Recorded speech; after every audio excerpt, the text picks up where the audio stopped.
Tercer bloque de esta noche de debates, siguiendo un tema que a quienes gustamos de la política y quienes seguimos de cerca los acontecimientos, es un tema apasionante, el tema de las encuestas. Y tenemos una persona que ha sido maestro de generaciones de encuestadores y que ha tenido, por supuesto, una participación rutilante en nuestros años de democracia, don Enrique Tacachase. Buenas noches, don Enrique, ¿cómo está?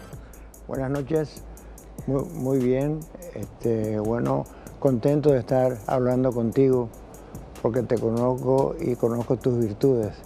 Así que no dudé un minuto en venir a acceder a esta entrevista y bueno, estoy a tus órdenes para lo que... No, al contrario, un gusto poder tenerte aquí, Taca. Estamos tratando de hacer un análisis sobre las encuestas a partir de este tema que surge en todo el mundo como un desfasaje entre lo que aparentemente la gente le dice al encuestador y finalmente termina haciendo. ¿Hay un patrón de conducta que has podido determinar en estos años, Taca? Bueno, yo pienso, este es un pensamiento y sentimiento mío tal vez, ¿verdad? Yo pienso que las encuestas han venido cayendo principalmente porque han entrado en un circuito muy riesgoso que es el de ponerse a disposición de los candidatos. Entonces, ese factor ha degenerado la utilización de una encuesta, porque una encuesta es un instrumento que sirve para tomar decisiones, actitudes y principalmente, bueno, para que los candidatos trabajen en base a metodologías modernas. Entonces, por eso pienso que estos estudios han entrado en una debacle, digamos, principalmente porque han dado resultados falsos y resultados que antes que nada satisfacen a los candidatos políticos. En estos 28 años de democracia, don Taca, ¿recordás alguna encuesta que en particular te haya significado como una sorpresa, como un aprendizaje dentro de lo que es nuestro folclore electoral y nuestra también cultura cívica? Bueno, yo he tenido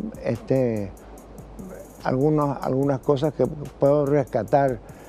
El primer estudio que nosotros hicimos data justamente de una vez acontecido el hecho libertario. Y bueno, fui contratado nada menos que por el general Rodríguez. Y que me pidió que determine cuál era el peso que tenían los diversos grupos dentro del Partido Colorado y cuál era la imagen que tenían a nivel de su gestión. Yo creo que ese fue el primer trabajo que se brindó a la ciudadanía en aquella oportunidad, en donde prácticamente surgieron tres movimientos claves sobre los cuales después se formó el aparato político del Partido Colorado. A partir de eso, bueno, ya vinieron algunos pedidos para hacer encuestas, mismo dentro del gobierno, puesto que ahí iniciamos nosotros los barómetros de gestión. El primer barómetro que hicimos nosotros fue sobre la gestión del general Rodríguez. Y te comento, Sebastián, de que hasta ahora no hemos tenido resultados tan auspiciosos para nuestros gobernadores. Increíble. Es increíble porque, fíjate vos, se concibió al general Rodríguez como el libertador de este país. Y las cosas más importantes también fueron poco a poco visualizando positivamente porque puso en su gobierno el 33% de personas emergentes de la oposición en aquel entonces. O sea, de la oposición que estaba en el exterior del país, que fue el Mopoco. Mopoco, exacto. ¿Y cómo ves de aquel proceso electoral incipiente, inmaduro? Yo no sé si llamarlo inmaduro, como que supuestamente ahora llegamos a la madurez, ¿verdad? Pero sí se ha complejizado mucho el tema. Esta definición dentro de, sobre todo el partido de gobierno, donde hay aparentemente una puja muy tensa. Si se puede notar algo, es una rispidez bastante importante dentro de la interna colorada. ¿Hay un factor de cambio que puede ser determinante el día de las elecciones? Siempre sabemos que el día de las elecciones es un partido aparte, pero ¿vos ves características que puedan llevarnos a pensar que pueda ese día darse un cambio importante en cuanto a la decisión final del electorado colorado? Bueno, yo creo que para el Partido Colorado pesan no solamente las estructuras, sino que tienen mucho valor ya el sentimiento que se está dando para los que participan, ¿verdad? Y en ese sentido yo pienso que se ha evolucionado porque a través de este tiempo, de este tiempo transcurrido desde el año 1990 a esta parte, bueno, yo creo que ahora se ha generado una percepción, porque todo lo que estamos viviendo son elementos perceptivos, ¿verdad? Con respecto a al valor que pueda darse al cambio social, al cambio político, porque está operando en base a una composición muy fuerte de factores bien determinantes. El hecho que está empezando a funcionar son los antis, ¿verdad? Los antis que se reflejan principalmente en la posición que toma el ciudadano. Y ese factor está gravitando no solamente dentro del Partido Colorado, sino también dentro del Partido Liberal y, ¿por qué no decir, dentro de la ciudadanía, que está buscando un cambio? El país necesita un cambio, eso es incuestionable. Pero lamentablemente está todavía el hacha en nuestro cuello, en el sentido de que las estructuras, ¿verdad?, están generando un peso muy importante en las decisiones electorales. Eso, don Enrique, en las estructuras, esta es la primera elección que vamos a tener simultáneas generales. Ya tuvimos la primera elección simultánea en las municipales. ¿Hay como, si podemos llamarlo, algún tipo de dispersión mayor en aquellos operadores políticos profesionales que teníamos antes con 2 o 3 elecciones, o eso perjudica más a los partidos no tradicionales que a los 2 grandes partidos tradicionales? Bueno, yo pienso, y tenemos estudios bien concretos con respecto a eso, que los operadores políticos están entrando en una caída tremenda, emergente de la propia caída que tienen los políticos, de la falta de creer un poco en la acción política. La acción política está desacreditada al máximo, ¿verdad? Entonces, los operadores que funcionan generalmente en base al dinero, porque la dependencia del dinero ha sido muy importante, están entrando en una picada que está generando justamente socialmente ese hecho de la reacción que se da para buscar el cambio. Existe un deseo de cambio, ¿verdad? Y ese deseo de cambio es lo que en cierta medida está rechazando la actividad y lo que interactúa la estructura dentro del hecho político en sí. Y ese asunto hemos vivido fuertemente en las últimas elecciones municipales, en donde prácticamente todas las estructuras en general han caído pero en un vacío tremendamente importante, ¿verdad? Y hubo una reacción también social con respecto a ese aspecto.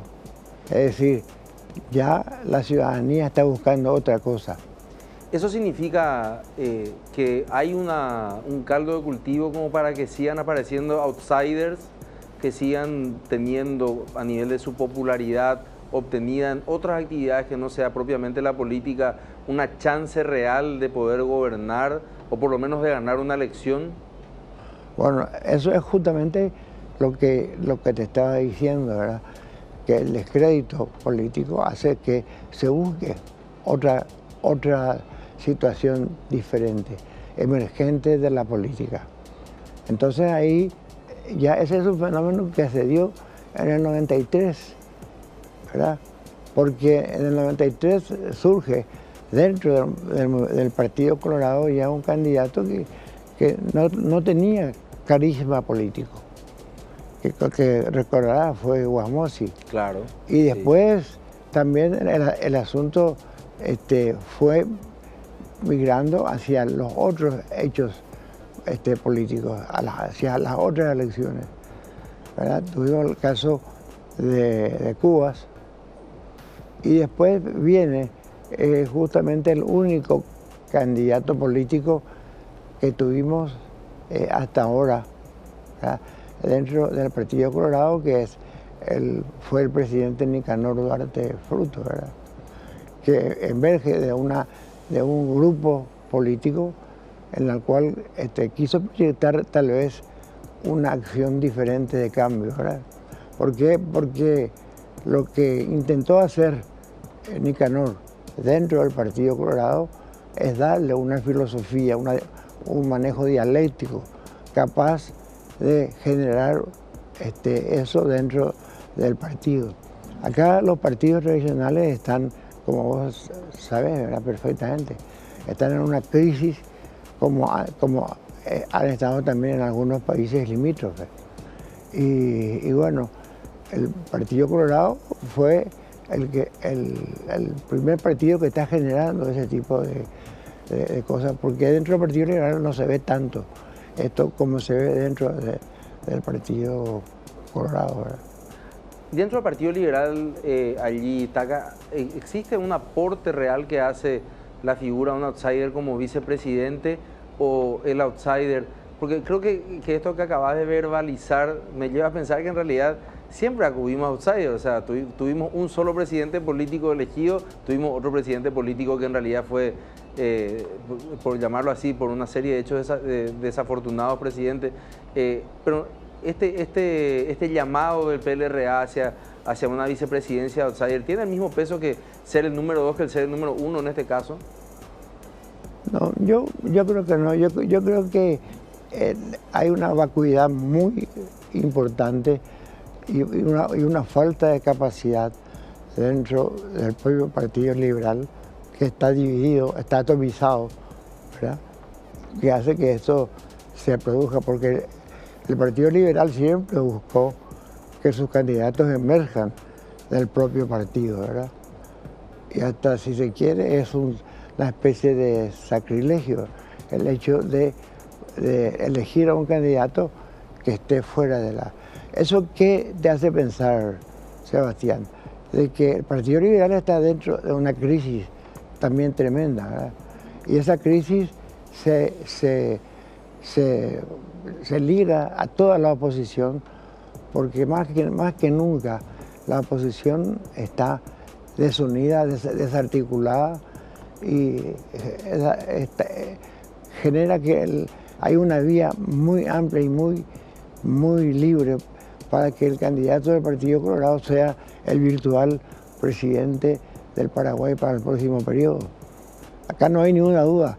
Nosotros hicimos ya varios estudios dentro del Partido Colorado y nos da que más del 72% de la población colorada va a votar por el candidato que sea electo en estas internas del partido. O sea, se dé o no el abrazo final de unidad, va a votar por el candidato colorado. Claro. ¿Sabes qué pasa? el Colorado no quiere volver a vivir lo que vivió en el 2008, ¿verdad? Entonces eso hace de que esta situación se pueda vivir hoy día, ¿verdad? Taca, hace un tiempo me señalabas un dato no menos importante. Decías, después de un año el elector se olvida a quién votó para los cargos plurinominales, para diputados, para senadores. ¿Esto sigue siendo una realidad en nuestro país? No, creo que es una realidad porque no hay conciencia del voto. Entonces, en primer lugar, los políticos no trabajan en un plano ideológico, ¿verdad? Trabaja en base al preventarismo y trabajan muchos otros factores que son tibios, no se concretan en una realidad que es realmente formativa de la política partidaria.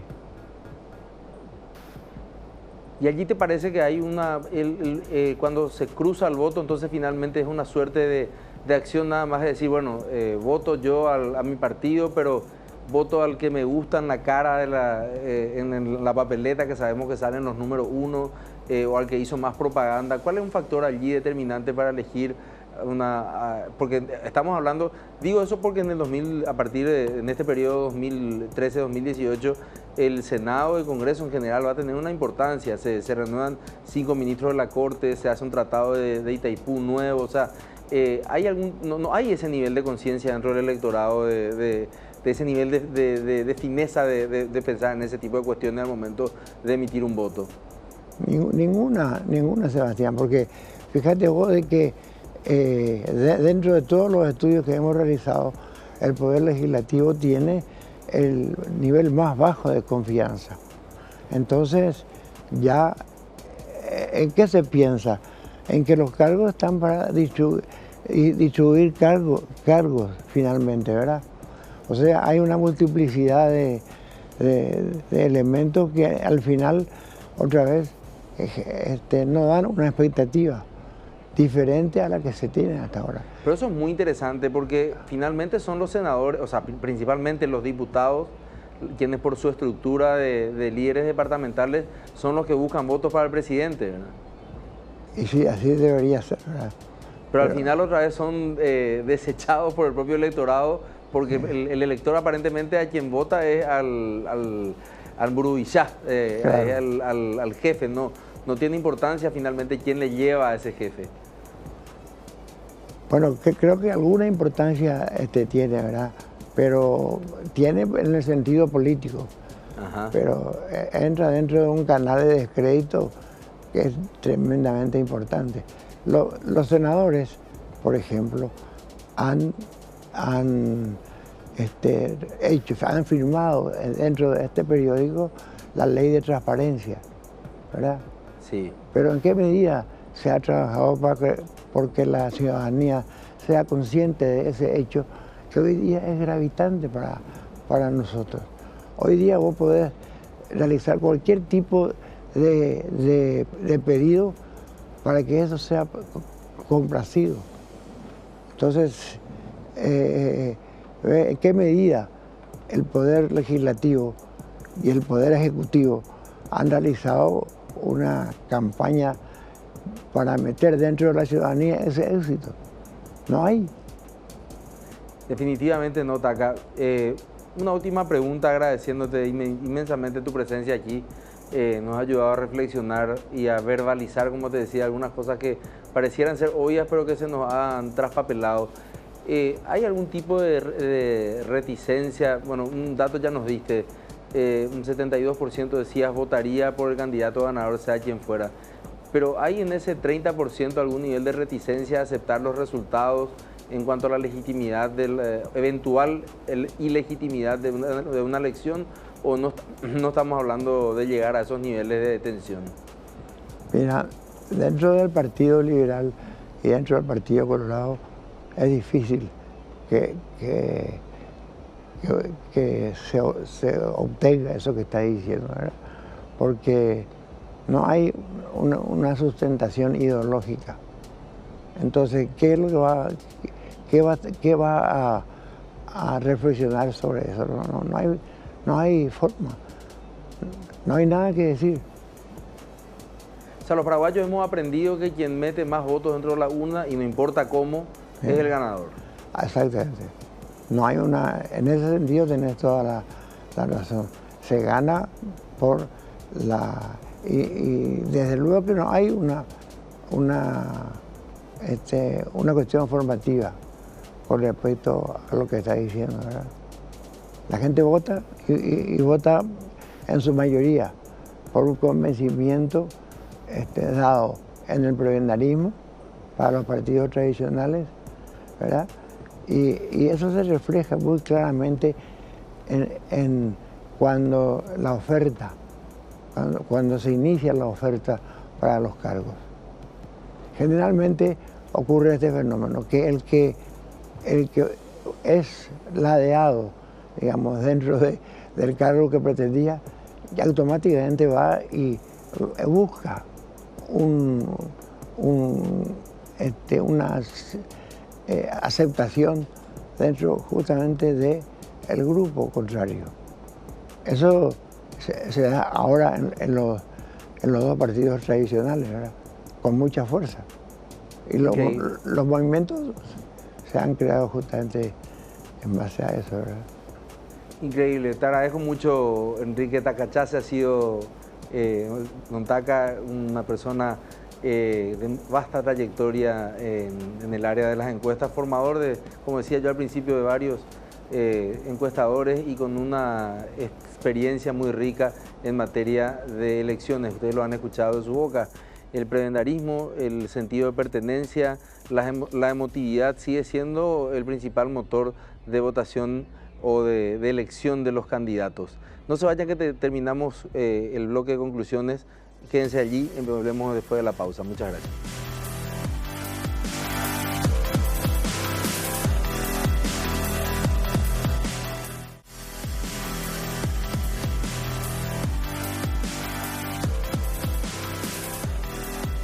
¿Por qué se equivocan las encuestas? Entonces, es la pregunta final, después de haber tenido a dos connotados encuestadores esta noche conversando con nosotros. Y es lo que mucha gente se planteaba cuando en el pasado 6 de mayo, aproximadamente, ya por hace un año y medio, decían, un profesor de la Universidad de California, Ari Kaplan, decía que iba a ganar Donald Trump. Y a nadie se le ocurría o se le pasaba en la cabeza de que este audaz multimillonario del negocio inmobiliario podría vencer nada menos que a la poderosa exsecretaria de Estado Hillary Clinton. Sin embargo, sus profecías, que no eran tales, como él explicó después, eran nada más que una encuesta hecha con un buen método y tratando de atender esencialmente a lo que la gente quería significar cuando se le hacían determinadas preguntas. Él concluía que finalmente se daría la victoria de Trump. Lo mismo pasó con el tema del Brexit, lo mismo pasó con la paz en Colombia. O sea, cuando se le preguntaba a la gente si está dispuesta a perdonar a los guerrilleros, decían sí, estoy dispuesto a perdonar, pero en el momento de la votación al final no lo hicieron. La pregunta que nos hacemos todos es, ¿ocurrirá lo mismo aquí nuevamente, donde nos quejamos permanentemente que se equivocan las encuestas? En el Paraguay estoy hablando. Si nosotros nos ponemos a mirar, en realidad los márgenes son muchas veces abominables. Uno dice, bueno, ganó por 6 puntos, ganó por 7 puntos. Algunos dicen, están adelante por 14 puntos. Después llega ese momento en que están prohibidas las publicaciones de las encuestas y algo pasa en esa semana y finalmente terminan haciendo 20 puntos, una remontada de 20 puntos aproximadamente, y quiere decir que quien estaba prediciendo lo contrario se estaba equivocando por 27 puntos. O sea, en realidad los números, cuando uno los mira fríamente, nos dicen otra cosa. Ahora, creo que ha sido muy importante y muy enriquecedor poder entender cuál es la lógica también del encuestado en nuestro medio. El proceso de encuestas responde muchas veces a cuál es la idiosincrasia también de nuestra gente. Y generalmente no solemos decir toda la verdad cuando hablamos de política y cuando hablamos de nuestras preferencias, o simplemente nos ocurre lo que ocurre a la mayor parte de la gente, cambiamos de opinión. Y cambiar de opinión es un acto tan humano como equivocarse. Y lógicamente cuando uno elige muchas veces también siente eso, no le preguntamos a los encuestadores, pero generalmente hay un gran porcentaje que se arrepiente después de la elección que ha tomado. De hecho, hay profesores de universidades norteamericanas que cuestionan ya el modelo democrático diciendo que es un permanente elegir y arrepentir, elegir y arrepentir. La gente elige y se vuelve a arrepentir. Pero yo creo que es muy importante destacar que la democracia no es un sitio final, sino es un proceso en el cual después del arrepentimiento uno puede volver a enmendarse consigo mismo y elegir mejor a la siguiente oportunidad. El problema es cuando utilizamos, que es una cuestión que también aquí se ha hablado, utilizamos la publicación de las encuestas como una profecía autocumplida, es decir, yo quiero estar donde está la mayoría, quiero estar con el ganador, no quiero apostar al perdedor.